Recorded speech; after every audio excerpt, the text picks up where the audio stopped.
Hi everyone, welcome back to the channel. My name is Leanna and I'm a full-time reseller.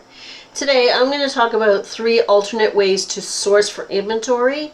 And these are not, new ways to source. These are ways you've probably heard about all of them. But I'm going to go through each way and talk about the pros and cons of them. Out of these 3 ways, I have done 2 of them. I have not done the last one, and when we get to it, I'll tell you why.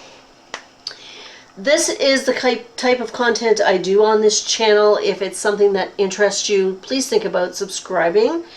And let's get back to it. The first way I want to talk about is garage sales or rummage sales. We are coming into the end of May here in Southern Ontario, as is the world. However, our garage sale season has just started. So every Saturday there are garage sales. Here in Southern Ontario, we tend to do garage sales or yard sales Saturdays and Sundays.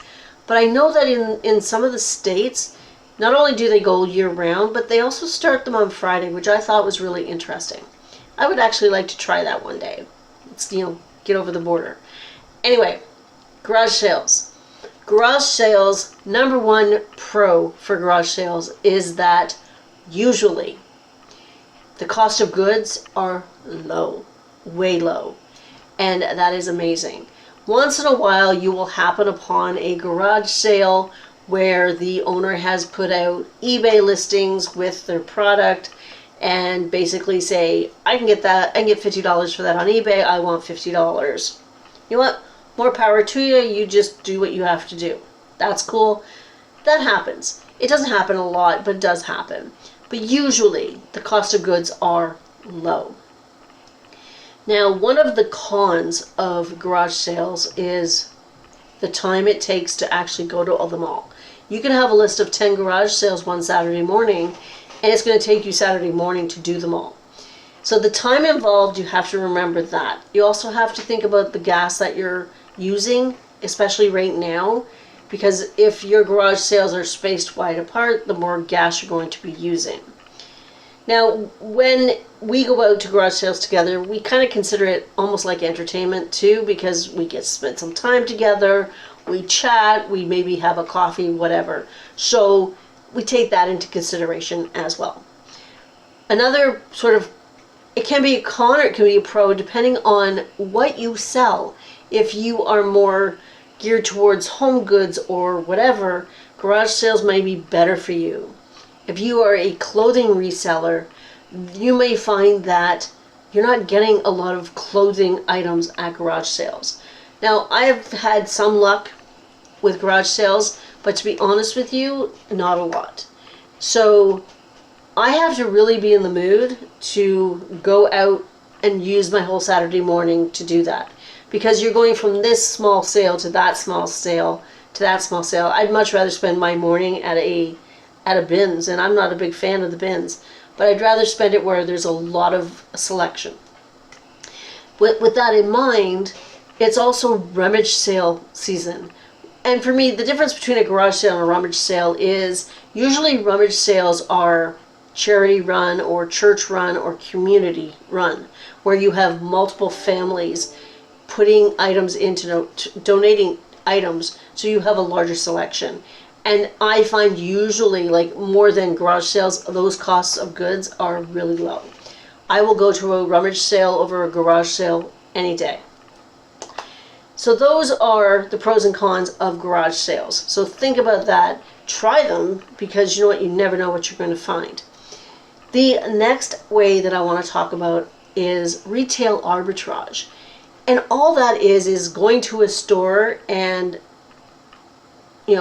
buying new with tags items that are on clearance maybe. That's all that is. Now, this is great if you have access to really good stores. Now, we've also had, good luck with a Walmart clearance items. There was a couple of games and they sold for profit, so I was happy with those. But I don't have access to a Nordstrom Rack or to an outlet mall that maybe has an Anthropologie or an UGG. I used to have access to that. I don't anymore. That's okay.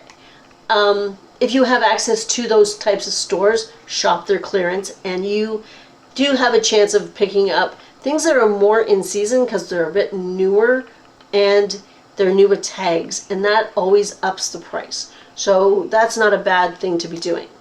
If you don't have access to the stores, to the physical stores, try the websites. I tried the torrid.com website. I did the math. I'm here in Canada. It was an American website, so it was in American funds. So I had to keep in mind about the exchange rate, about the shipping costs, about any taxes and duties coming over the border. All of that went into my cost of goods. Now, at the time I bought everything, I still really loved Torrid. Torrid was still really selling like boom for me. It's not doing that anymore. But I'm having luck with the items I got online. Now, I shouldn't say I'm having luck. I'm having pretty good sales with the things I got online. And that's okay. That's good. I now tend not to buy a lot of Torrid. Torrid for me would be a bins pickup because the stores here mark it up, $6, $7, $8 for a shirt, and those shirts are only selling between 15 and 20. So for me, the cost of those have to be really low or I won't be buying it.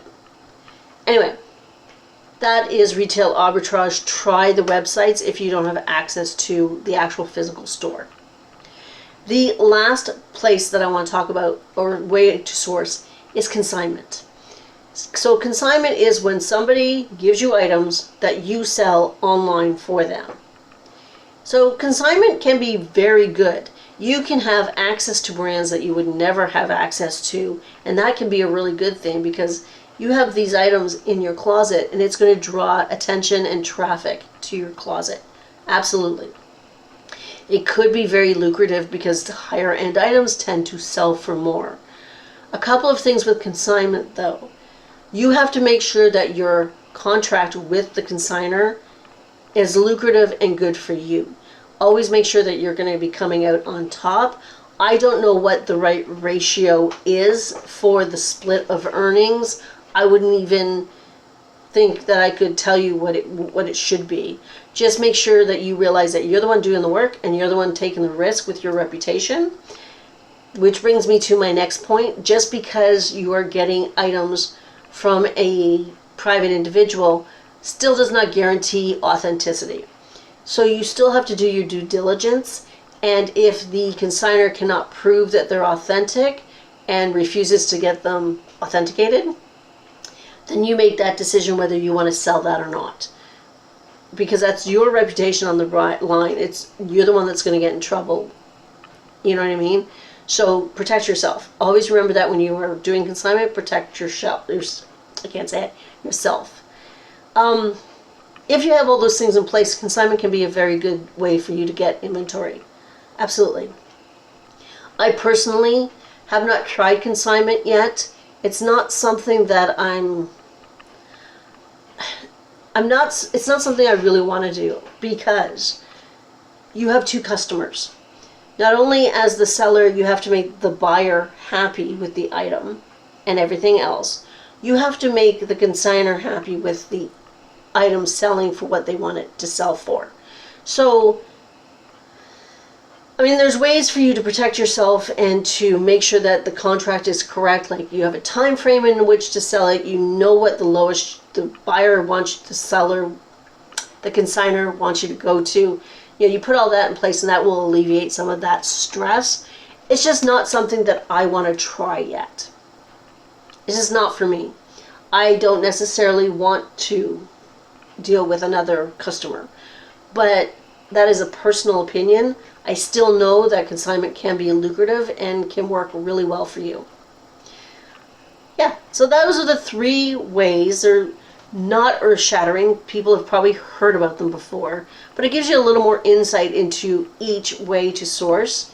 If I've missed anything, or if you have another pro or another con to add to any of these ways to source, let us know down below in the comments. I welcome comments, and even if they don't agree with me, please comment. I am very open-minded to other ways of doing business. I believe that as long as you sell with integrity and you're not trying to cheat people, then there are so many different business models in which to succeed. So please comment away. So that's it for this week. If you liked this video, please give me a thumbs up. If you like this type of content, think about subscribing. I truly appreciate it. I will be back sometime in the next few days, I believe, with a what sold. I think that's what I'm going to be doing next.